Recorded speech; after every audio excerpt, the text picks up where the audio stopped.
Richard Bennett was one of the richest men in America. But one quiet morning, he stood in front of his own family and calmly said, "By tomorrow, I'll have nothing left." They thought he had lost his fortune. 30 days later, they discovered the truth, and by then, it was too late to take back what they had done. For more than 40 years, Richard Bennett had been known as a man who never gave up. At 64 years old, he was the founder and chairman of Bennett Group, one of the most respected construction and property development companies in the country. His company had built hospitals, schools, shopping centers, and thousands of homes across the United States. Business magazines often called him a billionaire with a rare combination of intelligence and integrity. But if anyone had asked Richard what his greatest achievement was, he would never have mentioned the company. He would have smiled and answered with one word: "My family." Richard had not been born into wealth. His father worked as a mechanic in a small garage, while his mother cleaned offices late into the night. They lived in a modest neighborhood where every dollar had to be carefully planned. New clothes were rare, family vacations never happened, and luxuries existed only in magazines. Yet Richard never considered himself poor. His parents had filled their home with honesty, discipline, and love. When Richard was 16 years old, his father told him something he never forgot. "Money can build a house, son, but only character can build a home." Those words became the foundation of Richard's life. After graduating from college, he borrowed a small amount of money from a family friend, bought an old pickup truck, and started a tiny construction business. In the beginning, there were only 2 employees, and many nights they worked until sunrise just to finish projects on time. The first few years were brutal. Some clients refused to pay. Banks rejected his loan applications. Several times he wondered if he should close the business and find a regular job. But every time he wanted to quit, he remembered his father's words. Slowly, one successful project became another. A small company became a respected company. A respected company became a national business. 40 years later, Bennett Group employed thousands of people. Despite becoming one of the wealthiest men in the country, Richard never forgot where he came from. Every morning, he still made his own coffee before leaving for work. He still drove himself instead of hiring a chauffeur. And every Monday morning, before entering his office, he walked through the company lobby to greet the security guards, receptionists, cleaners, and maintenance staff by name. To Richard, respect was never determined by someone's job title. It was determined by the way they treated people who could do nothing for them. That simple belief earned him something money could never buy: trust. His employees admired him. His business partners respected him. And as far as Richard knew, his family loved him. 5 years earlier, however, life had dealt him the greatest loss he had ever experienced. His wife, Margaret, passed away after a long battle with cancer. The silence she left behind never truly disappeared. Although Richard continued running his company with the same determination as before, every evening when he returned to the mansion, one thing reminded him that success could never replace the person he loved most: an empty chair at the dinner table. Since Margaret's passing, Richard treasured every opportunity to spend time with his children. His son, Ethan, visited often. His daughter, Olivia, usually brought the grandchildren on weekends. Whenever the house was filled with laughter, Richard felt as though Margaret was somehow still watching over them. That was why he looked forward to family dinners more than business meetings. Because those evenings reminded him that no matter how successful he became, family was still the greatest investment of his life. On this particular Tuesday morning, Richard looked at the calendar hanging in his kitchen. Family dinner 7 p.m. A smile spread across his face. He quietly whispered to himself, "It's been too long since we've all been together." He had no idea that before the sun set, one conversation would make him question everything he believed about the people he loved most. Richard arrived at Bennett Group just before 8 o'clock. As always, he refused to go straight to his executive office. Instead, he walked through the main lobby, greeting everyone he met. "Good morning, Carlos." The security guard smiled. "Morning, Mr. Bennett. How's your daughter? Is she feeling better after the surgery?" Carlos' face lit up. "She's doing much better, sir. Thank you for paying the hospital bill. My family will never forget your kindness." Richard placed a gentle hand on his shoulder. You don't owe me anything, Carlos. Just make sure she grows up healthy. Carlos nodded, holding back tears. As Richard continued walking, receptionists, cleaners, and interns greeted him with warm smiles. Many executives wondered how the chairman remembered everyone's names.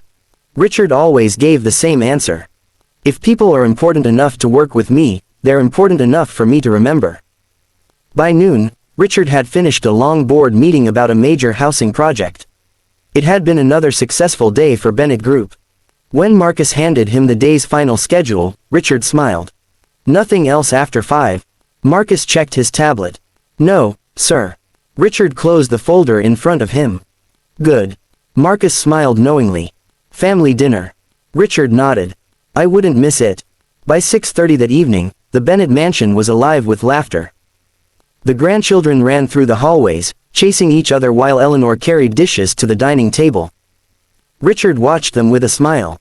For a brief moment, the house felt alive again. Just the way it had when Margaret was still there. A few minutes later, Ethan arrived with his wife. Olivia followed shortly afterward. Everyone greeted each other warmly. Dinner began with laughter, old memories, and stories from the grandchildren's school. Richard barely spoke. He simply watched. Listening. Smiling. Enjoying something money could never buy. After dinner, Eleanor began clearing the table. Richard stood up. I'll help. She smiled. I've been doing this for 25 years. And I've been trying to help for 25 years. She laughed. You never win. As everyone moved into the living room for dessert, Richard realized he had left his reading glasses upstairs. I'll be right back, he said. No one paid much attention. Slowly, he climbed the staircase.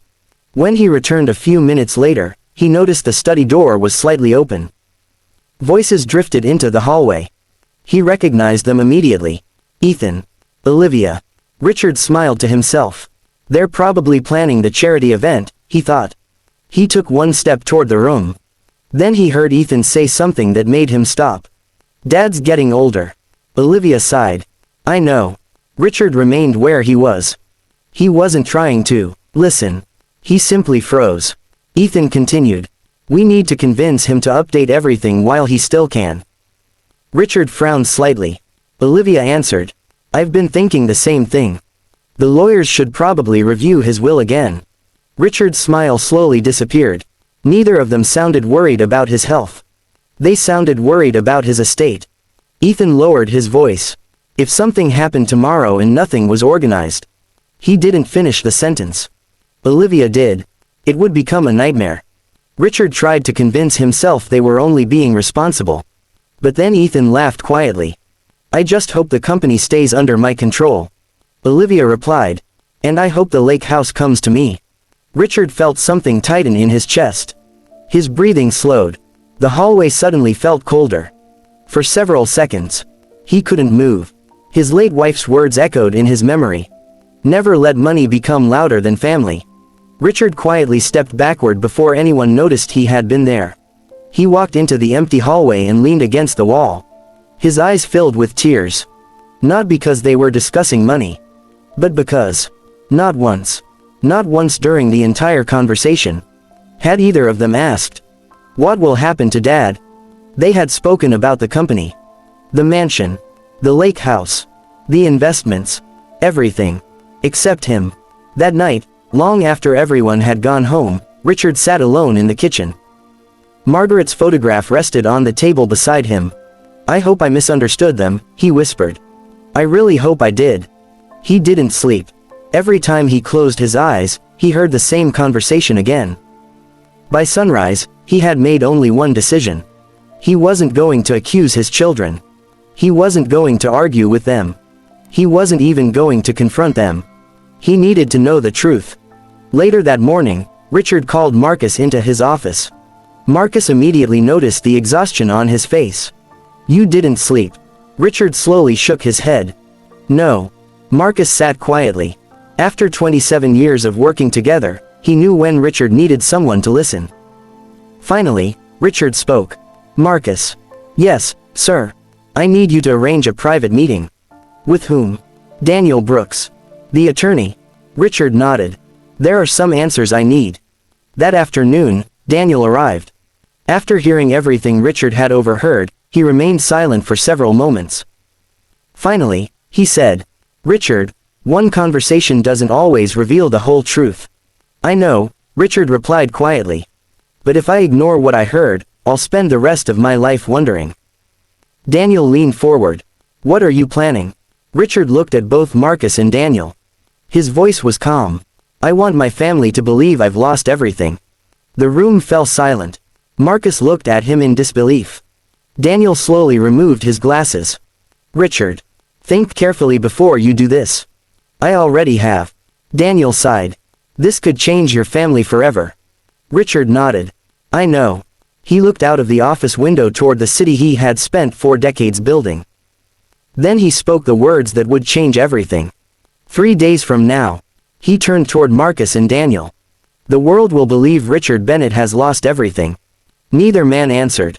Because deep inside, they feared the truth far more than the lie.